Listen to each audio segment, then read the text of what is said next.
मेरे सामाजिक परिवार के सभी सदस्यों और यह वीडियो देखने वालों को नमस्कार। और कुछ भी हो जाए, भारत में राजनीतिक जो रस है या कहें कि जो उसमें उठापटक है वो रुकती नहीं है, रोचकता बनी रहती है।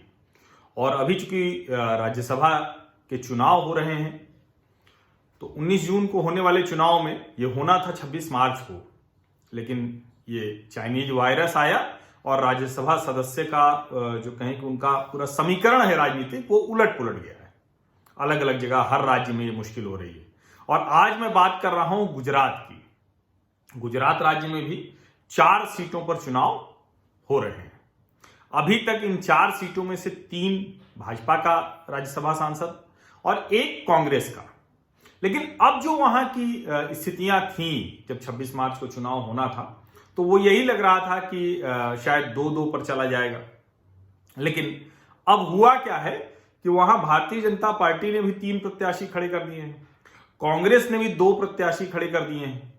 क्योंकि जिस तरह का समीकरण है उसमें कांग्रेस को लगा कि शायद हम चुनाव जीत लेंगे, लेकिन भारतीय जनता पार्टी जो कहे कि वो प्रत्याशी उतारा है उन्होंने 3 सीटों के लिए, अभय भारद्वाज, रमीलाबेन बारा और नरहरि अमीन, इनको चुनाव में प्रत्याशी बनाया है। कांग्रेस भी अपने दिग्गजों को दांव पर लगा रही है।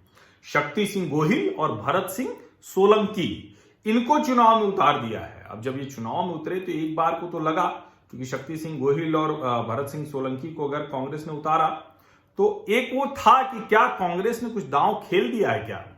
लगातार कांग्रेस के नेताओं की तरफ से, अहमद पटेल भी कह रहे थे, कांग्रेस के नेताओं की तरफ से बयान आ रहा था कि भाजपा के ढेर सारे विधायक हमारे यहां आने को तैयार हैं। ये लगातार कांग्रेस की तरफ से दावा किया जा रहा था। और उस पर जब शक्ति सिंह गोहिल और भरत सिंह सोलंकी प्रत्याशी के तौर पर आए तो लगा कि नहीं, कुछ खेल हो गया है। लेकिन ये खेल तो ऐसा है कि जो बाजी मार ले जाए। अभी तो कोई बाजी नहीं मारा है, लेकिन जो ताजा घटनाक्रम है वो ये कह रहा है कि भाजपा के विधायक नहीं टूट रहे हैं, कांग्रेस के विधायक टूटकर भाजपा में चले जा रहे हैं। 2 विधायकों के त्यागपत्र देने की खबर है। आज उन्होंने विधानसभा अध्यक्ष जो हैं राजेंद्र त्रिवेदी, उन्होंने बताया कि कांग्रेस के 2 विधायक उनके पास आए और उन्होंने इस्तीफा दे दिया है। मैंने उनका त्यागपत्र स्वीकार भी कर लिया है। अब वो दोनों विधायक नहीं रहेंगे। अब यानी विधायक कम हो गए और तो 182 विधानसभा सदस्यों वाली गुजरात विधानसभा अब भाजपा के हो गए 103, कांग्रेस के रह गए 66 और भारतीय ट्राइबल पार्टी के 2, एनसीपी का 1। अब ये आप समझिए धीरे धीरे करके ये 7 विधायक हैं जिन्होंने गुजरात विधानसभा की सदस्यता से त्यागपत्र दे दिया है। और वहां 2 सीटें हैं जिस पर कुछ अदालती अड़चन चल रही है, जिसकी वजह से वो खाली है। तो कुल मिलाकर 9 सीटें खाली हैं। और अब अगर भाजपा 2 और कांग्रेस 2 उतारती तो फिर तो आसानी से 2-2 राज्यसभा सदस्य होते, जो मैंने पहले आपको बताया। लेकिन भाजपा ने तीसरा प्रत्याशी जो उतारा है उसका नाम आप सुन के चौंके नहीं, नरहरि अमीन। नरहरि अमीन वही हैं जो 2012 तक कांग्रेस पार्टी में थे, डेप्यूटी चीफ मिनिस्टर भी रहे हैं, गुजरात क्रिकेट एसोसिएशन के अध्यक्ष भी रहे हैं। तो बहुत ताकतवर नेता हैं और कांग्रेस के ऐसे नेता हैं जिनका वहां गुजरात में हिसाब किताब बहुत दुरुस्त है।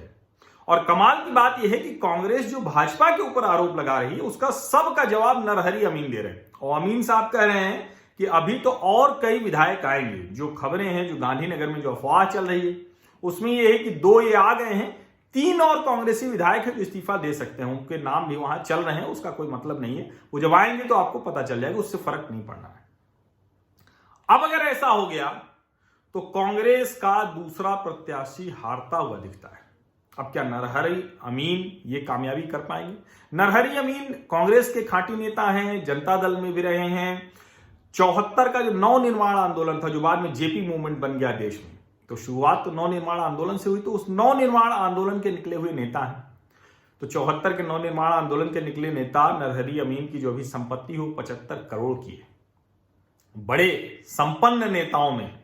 और ये जो कहें कि पुराना जो था, 26 मार्च को जब होना था राज्यसभा का चुनाव तो 103 भाजपा के थे, 73 कांग्रेस के। तो इसमें बड़ी आसानी से लग रहा था कि भाजपा के पास 29 विधायक अतिरिक्त हैं, लेकिन कांग्रेस चुनाव जीत लेगी दूसरी सीट का, तीसरा भाजपा नहीं जीत पाएगी। लेकिन अब जब हो रहा है 26 मार्च से 19 जून आ गया, तो अब 103 और 66 रह गए।